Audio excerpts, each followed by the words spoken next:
This is something that we keep continuing talking about. We have such wide-ranging relationship, multifaceted relationship, and as I've said, you cannot reduce it to one issue or one agenda.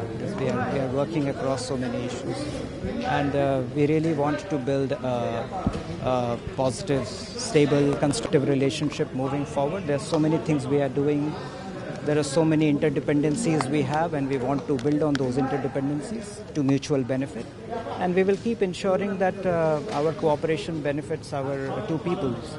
The number of positive developments that have taken place in our relationship in the last few months, whether it is trade, it is power transmission, supply of essential commodities, we have maintained a lot of positive momentum in the relationship. We are willing to engage with the interim government of Bangladesh, and we remain interested in working with the government of Bangladesh to fulfill our shared aspirations for peace, security and development.